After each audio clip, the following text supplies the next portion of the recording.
করাটাও কিন্তু একটা খুব ইম্পর্টেন্ট ব্যাপার। কেন বলো তো, এই যে ধরো তুমি দীক্ষা দেওয়ার জন্য লোককে যাজন করছো, তো এটা এখানে কোনো বুজরুগি হয় না যে তুমি দীক্ষা নিলে ইষ্টবিধি করলে হয়ে গেল।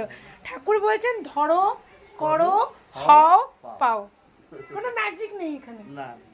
ধরো, করো, আর ঠাকুরের কাছে সমর্পণ হতে হবে। আমাদের যেমন বাবা মা একটাই, গুরুও আমাদের একটা।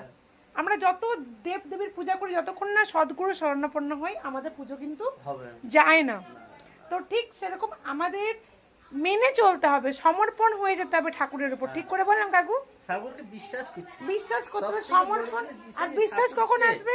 বিশ্বাস কখন? যখন নাম কন্টিনিউ হবে, আমরা দেওঘর যাব, ঠাকুরের কাজ করব, তখন আমাদের বিশ্বাসটা অটুট হবে।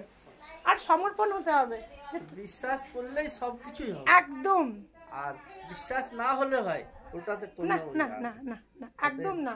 ওই যে বললাম মা বাবা যেমন একটা, গুরু কিন্তু ওনাকে ধরে যে আর আশা করে যাবে না কাকু। আর সে আবার কিন্তু যে পথ চলার, রাস্তা চলার, গুরুর যে একটা কথা, গুরুর যে একটা তাকে দিয়ে উঠাইতে হবে বা ওরকে কিছু শিখাইতে হবে, সেই সকল সেই নাই।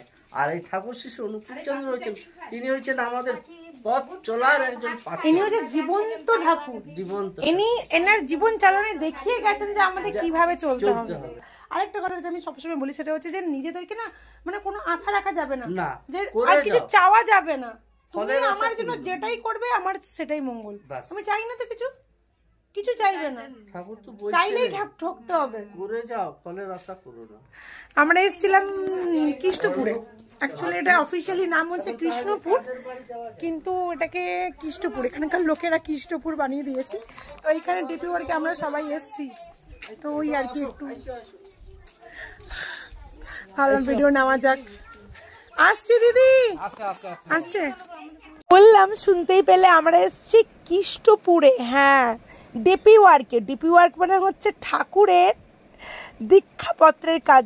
যে সমস্ত মানুষরা দীক্ষা নিয়েছিল তারা কেমন আছে, দেওঘর থেকে সমস্ত লিস্টে তাদের নাম এসছে, তাই আমরা তাদের বাড়ি গিয়ে গিয়ে তাদের খোঁজ নিচ্ছি তারা কেমন আছে। তো যাই হোক, এখানে ফুচকাওয়ালা ফুচকা বিক্রি করছিল এই ভাইটা, তাই তারও একটু ভিডিও নিয়ে নিলাম। আর এখানে রয়েছে আমার বর, একটা কাকু, আর আমরা কিছু গুরু বোনেরা মিলে সবাই এখানে এসেছি। আর এখানে বাড়ির প্রথমেই ঢুকতেই কি সুন্দর ফুল গাছটা ছিল, দারুণ লাগছিল। আর এইখানে দেখো এদের পোষা কুকুর। হ্যাঁ, আর আমার ভালো লাগলো যে ঘরের সামনেই কিন্তু দেখো ঠাকুরকে প্রথমেই রেখেছে। খুব ভালো লাগলো। ভিডিওটা কিন্তু না স্কিপ করে পুরোটা দেখো। মিঠু, মিঠু, জয়গুরু, মিঠু, মিঠু, জয়গুরু, মিঠু, জয়গুরু, জয়গুরু, মিঠু, মিঠু। এটা কিন্তু ভয়ঙ্কর কামড়ায়। মিঠু, আমাকে তুমি মিঠু এনে দিলে। মিঠু, ছেলে এমনি এমনি করে মারবো, এমনি এমনি করে, এমনি এমনি করে মারবো। মিঠু।